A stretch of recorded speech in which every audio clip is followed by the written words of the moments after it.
Assalamualaikum warahmatullahi wabarakatuh. Sebelumnya, perkenalkan kami dari kelompok 7. Di sini kami akan membahas mengenai vitamin E. Eh, Pertama-tama, perkenalkan nama saya Alivia Zahra Marani dengan NPM terakhir 002 dan tim saya Evin Safira dengan NPM terakhir 025. Oke, next. Vitamin E murni tidak berbau dan tidak berwarna. Vitamin E larut dalam lemak dan dalam sebagian besar pelarut organik. Akan tetapi tidak larut dalam air. Secara garis besar terdapat 8 buah ikatan yang terdapat dikelompokkan menjadi dua. Kelompok tokoferol dan juga kelompok tokotrienol. Tokoferol memiliki beberapa jenis, diantaranya ada alfa, beta, gamma, delta, tokoferol, dan tokotrienol. Tokotrienol mempunyai 3 ikatan rangkap pada rantai samping. Selanjutnya itu ada tujuan. Tujuan itu yang pertama untuk dapat memenuhi tugas metabolisme zat gizi mikro. Yang kedua, mengetahui definisi vitamin E, sifat dan fungsi vitamin E, lalu dapat mengetahui metabolisme vitamin E, bahkan sampai ke interaksi vitamin E, dan juga jumlah bahkan sampai sumber vitamin E. Oke, boleh di next. Baik, kita akan membahas mengenai definisi dari vitamin E itu sendiri. Vitamin E adalah vitamin larut lemak yang juga sangat berguna.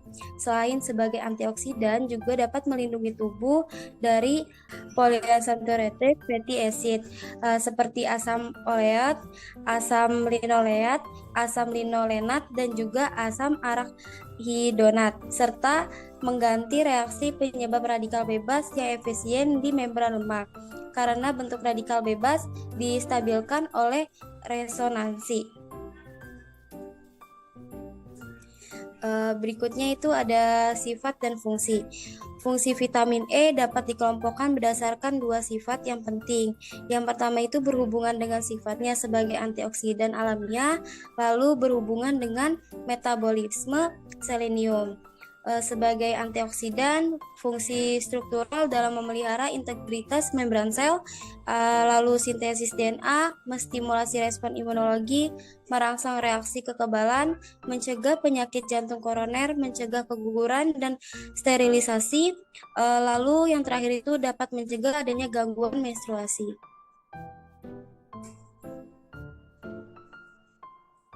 Lalu di sini ada metabolismenya. Ester vitamin E yang terdapat di dalam bahan makanan dihidrolisase oleh enzim lipase dari sekresi pankreas, dan vitamin E yang dibebaskan diserap bersama lipid dan asam lemak hasil pencernaan. Vitamin E menggunakan misel yang dibentuk oleh asam lemak dan garam empedu sebagai karir dalam proses penyerapan bersama dengan vitamin A, D, dan K. Vitamin E disimpan di dalam hati dan jaringan lemak. Interaksi vitamin E dan vitamin A memiliki efek positif, diperlukan dalam proses metabolisme. Intake vitamin E yang tinggi kemungkinan dapat menurunkan defisiensi vitamin larut lemak lainnya. Terjadi kompetensi dalam proses penyerapan pada mukosa usus halus. Vitamin A memiliki reaksi. Pada vitamin E diperlukan untuk metabolisme vitamin A. Lalu interaksi kepada vitamin K ini, dosis vitamin E yang tinggi yaitu sekitar 1200 meningkatkan kebutuhan vitamin K. Lalu interaksi pada vitamin B12 memberikan vitamin E dapat menghentikan ekskresi asam metimalonik melalui urin. Vitamin E mengkonversi vitamin B12 menjadi bentuk koenzim. Selanjutnya materi akan dibahas oleh tim saya. Baik, izin masuk. Selanjutnya itu ada interaksi dengan vitamin A. Vitamin E dapat membantu vitamin A melalui yang pertama yaitu proteksi vitamin A dari oksidasi dalam usus halus. Yang kedua dapat meningkatkan absorpsi vitamin A. Yang ketiga bisa meningkatkan utilisasi vitamin A. Dan yang keempat bisa meningkatkan penyimpanan vitamin A. Kemudian vitamin E dapat melawan toksisitas vitamin A melalui pencegahan kerusakan struktur membran yang disebabkan oleh vitamin A. Kemudian pada hewan, vitamin E dapat mencegah retardasi yang disebabkan oleh hipervitaminosis. Baik, yang selanjutnya itu ada jumlah dan sumber. Jadi untuk kebutuhan vitamin A menurut daftar EDA untuk Indonesia adalah sebagai berikut. Seperti kelompok umur 6-12 bulan itu memiliki kebutuhan vitamin A itu 1.200 SI per hari. Umur 1-3 tahun itu memiliki kebutuhan 1.500 SI per hari dan lain-lainnya. Kemudian pada saat umur 10-12 tahun atau lebih dari 10 tahun itu memiliki perbedaan di antara pria dan wanita. Pada umur 10-12 tahun, kebutuhan vitamin A pada pria yaitu 3.450 SI per hari, sedangkan pada wanita itu 3.400 SI per hari. Kemudian untuk wanita hamil itu memiliki tambahan vitamin A untuk wanita yaitu 500 SI per hari tambahannya, dan untuk wanita menyusui itu memiliki tambahan 2.500 SI per hari.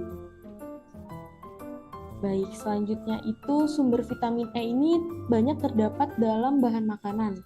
Sumber utamanya itu adalah minyak tumbuh-tumbuhan, terutama minyak kecamba gandum dan biji-bijian.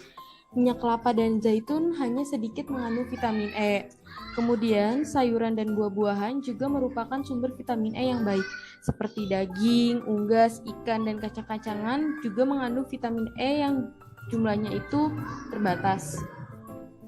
Kemudian, dalam vitamin E juga mengandung kelebihan dan kekurangan. Kelebihannya itu jika menggunakan vitamin E secara berlebih, itu bisa menimbulkan keracunan. Namun, akibatnya tidak terlalu merugikan seperti halnya dengan kelebihan vitamin A. Kemudian, gangguan dalam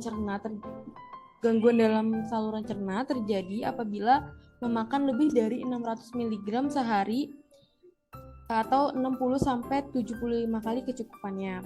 Dosis tinggi juga dapat meningkatkan efek obat antikoagulan yang digunakan untuk mencegah pengumpulan darah. Kemudian jika kekurangan vitamin E pada manusia, ini bisa menyebabkan hemolisis eritrosit yang dapat diperbaiki dengan pemberian tambahan vitamin E. Akibat lainnya adalah sindroma neurologik sehingga terjadi fungsi tidak normal pada sumsum tulang belakang dan retina. Selanjutnya ini ada bahasan khusus yaitu vitamin E sebagai antioksidan.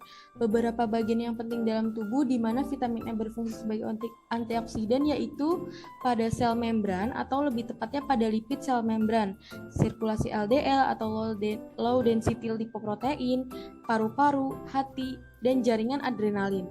Kemudian, vitamin E merupakan pertahanan utama yang bisa melawan oksigen lipid peroksida dan radikal bebas, serta bisa menghentikan reaksi berantai dari radikal bebas.